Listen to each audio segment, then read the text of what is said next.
ناظرین السلام علیکم، میں ہوں آپ کا میزبان عبدالبشیر خان اور آپ دیکھ رہے ہیں میرا یوٹیوب چینل پنجاب پوسٹ۔ ناظرین، کراچی اور حیدرآباد میں بلدیاتی انتخابات 15 جنوری کو ہوں گے، یعنی آج سے ایک دن چھوڑ کے دوسرے دن۔ الیکشن کمیشن نے سندھ حکومت کی ان انتخابات کو ملتوی کرنے کی درخواست مسترد کر دی اور 15 جنوری کو انتخابات کرانے کا حکم صادر فرما دیا۔ بادیوں نظر میں یہ فیصلہ کلی طور پہ غیر متوقع تھا، اس لیے کہ ماضی میں بھی الیکشن کمیشن اس طرح کی پٹیشنز کو قبول کرتا رہا ہے کسی نہ کسی حوالے سے، لیکن اس نئی پیش رفت کے پیچھے اصل کہانی کچھ اور بھی ہے، وہ ہم آپ کو بتائیں گے اس میں کیا پس منظر ہے۔ دوسری بات یہ کہ سندھ میں پیپلز پارٹی کا جو کردار ہے، خاص طور پر کراچی اور حیدرآباد میں، اسے نون لیگ نے بلڈوز کر دیا۔ اگلی بات یہ ہے کہ متحدہ قومی موومنٹ کے غیر متحدہ عناصر کو متحد کرنے کے پیچھے اصل حکمت عملی کون سی ہے، اس کے مقاصد کیا ہیں، اور کیا ایم کیو ایم پھر سے وہ پوزیشن حاصل کر سکے گی سندھ کے شہری علاقوں میں جو کبھی اس کو حاصل تھی، یہ، اور کیا جماعت اسلامی اور پی ٹی آئی کا نیا اتحاد بننے جا رہا ہے، اور اگر اس طرح کا کوئی اتحاد بنا تو اس کی جیت کے کیا امکانات ہوں گے۔ یہ وہ ٹاپکس ہیں جس پہ ہم تفصیل سے بات کریں گے۔ اس سے پہلے میں آپ سے گزارش کروں گا کہ آپ ہمارے چینل پنجاب پوسٹ کو سبسکرائب کیجیے، بیل بٹن دبانا نہ بھولیے، اور کمنٹس میں اپنی رائے ضرور دیجیے گا۔ آپ کی رائے مثبت ہو یا منفی، دونوں صورتوں میں ہماری طرف سے ہم اسے خوش آمدید کہیں گے۔ ناظرین، کراچی اور حیدرآباد میں بلدیاتی انتخابات کے حوالے سے جماعت اسلامی اور پی ٹی آئی کی پٹیشن پہ الیکشن کمیشن نے 15 جنوری کو انتخابات کرانے کا حکم صادر فرما دیا۔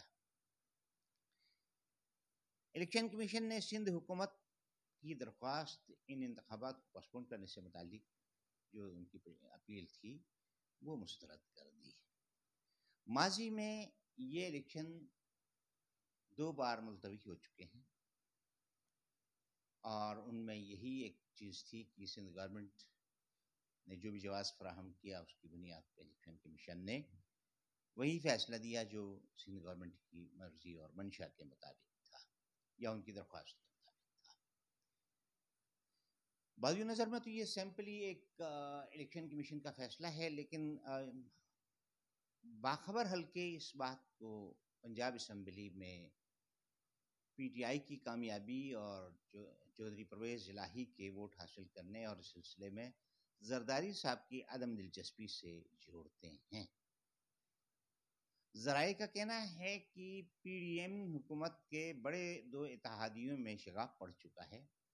ان کی اپنی ترجیحات آپس میں ٹکرا گئی ہیں۔ زرداری صاحب نے جو اہداف حاصل کرنے تھے کر لیے ہیں، اب قربانی دینے کا وقت ہے تو انہوں نے ہاتھ کھینچ لیا ہے۔ مسئلہ یہ ہے کہ جتنا جلدی یہ معاملہ لنگران ہوتا اور پنجاب میں نون لیگ کی حکومت آتی تو نون لیگ زیادہ پاورفل ہوتی۔ پہلے سے ہی پیپلز پارٹی کو یہ شکایت ہے کہ مرکز میں نون لیگ کی حکومت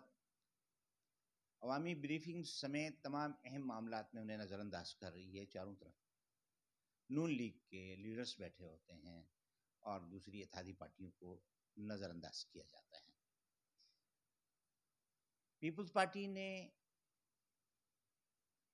عبوری انتخابات میں مرکز کے اور پنجاب اسمبلی کے عبوری انتخابات میں بھرپور طریقے سے اپنی طاقت کا مظاہرہ کیا۔ زرداری صاحب نے کیمپ لگا دیا سندھ ہاؤس اسلام آباد میں، اور بڑی تعداد میں لوٹوں کی خریداری کا کام سر انجام دے کر نون لیگ پر ایک بڑا احسان کر دیا، اور اس کے باوجود اگرچہ وہ ضمنی انتخابات میں وہ نتائج حاصل نہ کر سکے، عوام نے اس کو ناکام بنا دیا اس سازش کو، تاہم زرداری صاحب نے اپنے تئیں ایک احسان جتا دیا نون لیگ کو۔ پنجاب اسمبلی کے حوالے سے بھی یہ اطلاعات تھی کہ زرداری صاحب اسلام آباد پہنچ گئے ہیں اور لاہور پہنچ گئے ہیں اور وہ کوششیں کر رہے ہیں، لیکن وہ جلدی وہاں سے لوٹ آئے اور کہنے والے یہ کہتے ہیں کہ زرداری صاحب اب خود چاہ رہے تھے کہ پنجاب اسمبلی ٹوٹ جائے۔ اس کی وجہ یہ ہے کہ اس کے لیے انہیں خدشہ تھا کہ اگر پنجاب اسمبلی نہیں ٹوٹی اور معاملات اس طرح آگے بڑھتے رہے، عمران خان کی پاپولرٹی آگے بڑھتی رہی اور سندھ میں بھی معاملات ان کے ہاتھ سے نکل گئے تو سندھ ان کے ہاتھ سے نکل جائے گا۔ اور اس سلسلے میں چونکہ وزیر اعظم اور ان کی پارٹی کوئی کردار ادا نہیں کر رہے ہیں، اس لیے انہوں نے ہاتھ کھینچ لیا ہے۔ انہوں نے کوئی کوشش نہیں کی، ورنہ یقینی طور پر ایک دو ممبرس کو کاف لیگ کے چودھری شجاعت حسین صاحب کی وساطت سے خریدنے کی پوزیشن میں تھے۔ یہ ضابط اپنی جگہ کہا یہ جا رہا ہے کہ نون لیگ نے مبینہ طور پہ الیکشن کمیشن سے یہ فیصلہ کروا کے پیپلز پارٹی کے خلاف ترک کا پتہ کھیل دیا ہے۔ اب پیپلز پارٹی نئی صورتحال سے دوچار ہے۔ پی پی نے پچھلے 5 سال میں کراچی اور حیدرآباد کو کنٹرات میں تبدیل کر دیا۔ یہاں پر کسی قسم کا کوئی ترقیاتی کام نہیں ہوا اور ان شہروں میں لوٹ مار کا بازار گرم رہا، گلیاں ٹوٹی ہوئی، محلے کچرے سے اٹے ہوئے، اور اس صورتحال میں عوام اپنی جان و مال سے تنگ آئے ہوئے تھے، لوٹ مار کا بازار گرم تھا، لیکن کہیں کوئی کام نہیں ہو رہا تھا۔ مگر جب سے یہ الیکشن سر پہ آن پڑے ہیں بلدیاتی، پیپلز پارٹی نے پورے کراچی اور حیدرآباد میں اسکیموں کا بلدیاتی اسکیموں کا جال پھیلا دیا ہے۔ اگرچہ ان پہ ابھی صرف کھدائی ہوئی ہے جگہ جگہ اور کام ہونا باقی ہے۔ پیپلز پارٹی کی ترجیحات یہ تھیں کہ جب تک وہ اس کام کو مکمل کر کے عوام کو اپنے شیشے میں نہیں اتارتے تب تک یہ بلدیاتی انتخابات پوسٹپون کیے جاتے رہیں، لیکن ان کی اتحادی جماعت نے ان کی پیٹھ پر چھرا گھونپ دیا ہے۔ باوسف ذرائع کا کہنا ہے کہ یہ مبینہ طور پہ الیکشن کمیشن نے جو فیصلہ دیا ہے وہ نون لیگ کی آشیرواد کا نتیجہ ہے۔ اب صورتحال یہ ہو گئی ہے کہ پیپلز پارٹی کے پاس نہ جائے رفتن نہ پائے ماندن والی بات ہے کہ وہ نہ تو ان ترقیاتی منصوبوں کو تکمیل تک پہنچا پا رہی ہے اور نہ اس کے پاس اتنا ٹائم ہے کہ اس کام کو مکمل کر کے عوام کو کنونس کر سکے۔ عوام پہلے ہی پیپلز پارٹی سے بہت متنفر ہیں، اس لیے کہ اب تو دیہی سندھ کے عوام بھی پیپلز پارٹی سے متنفر ہیں۔ کراچی اور حیدرآباد تو ویسے بھی پیپلز پارٹی کی اپوزیشن ہی رہا ہے۔ تاریخ ان شہروں کی یہی ہے۔ ناظرین، کراچی شہر میں نئی سب بندیاں شروع ہو گئی ہیں۔ الیکشن سے پہلے ہی متحدہ قومی موومنٹ کے غیر متحدہ عناصر کو پھر سے متحد کرنے کی سرگرمیاں عروج پر ہیں۔ باوسف ذرائع کا کہنا یہ ہے کہ اس کے پیچھے بھی اسٹیبلشمنٹ کا وہ سیکشن انوالو ہے جس کی سرپرستی جنرل باجوہ صاحب فرمایا کرتے تھے۔ اگرچہ انہیں اب مرکز سے اس طرح کی کوئی ہدایات نہیں ہیں، لیکن وہ جو کچھ کام جو پائپ لائن میں ان کے پاس کام تھے ان کاموں کو نمٹا رہے ہیں۔ ان میں سے ایک کام یہ بھی تھا کہ کراچی میں متحدہ کے غیر متحدہ جو گروپس ہیں ان کو ایک جگہ متحد کر کے پی ٹی آئی کے لیے ایک مشکل پیدا کر دی جائے۔ کراچی 1948 1947 سے لے کر آج تک اپوزیشن کا شہر رہا ہے۔ اس شہر نے ایوب خان سے لے کر بھٹو تک ہر لیڈر کے خلاف ایجیٹیشن میں ہراول دستے کا رول ادا کیا ہے۔ اس وقت بھی پھر اس کے بعد جو ہے نا جو لسانی بنیادوں پہ یہاں پر ایک طاقت کھڑی کی گئی جس کے بیچ گوسلی شاہ صاحب نے بوئے تھے ضیاء الحق صاحب کے دور میں، جب عبدالستار افغانی نے ویکل ٹیکس اور روڈ ٹیکس کا مطالبہ کیا تھا اور اس پہ ان کا ایک کنفرنٹریشن پیدا ہوا تھا ان کے ساتھ ضیاء الحق صاحب کے ساتھ، تو انہوں نے یہاں پر ایک طرف کراچی شہر سے اور حیدرآباد سے جماعت اسلامی کا صفایا کرنے اور سندھ میں پیپلز پارٹی کو ایک چیلنج کی پوزیشن پہ لانے کے لیے متحدہ قومی موومنٹ یا اس وقت مہاجر قومی موومنٹ اسٹیبلش کروائی، آل پاکستان مہاجر اسٹوڈنٹس آرگنائزیشن، اور پھر اس کے بعد مہاجر قومی موومنٹ، اور پھر اس کے بعد متحدہ قومی موومنٹ۔ یہاں ضیاء الحق صاحب سے لے کر مشرف صاحب تک ہر ڈکٹیٹر نے ان سے کام لیا اپنی مطلب کے مطابق۔ انہوں نے بھی اپنی حد تک ہر حکومت کو بلیک میل کر کے اپنا حصہ وصول کیا، لیکن یہ شہر اور اس شہر کے باسی ان حقوق سے محروم رہے جو ان کے بنیادی حقوق تھے۔ وہ جو بہاری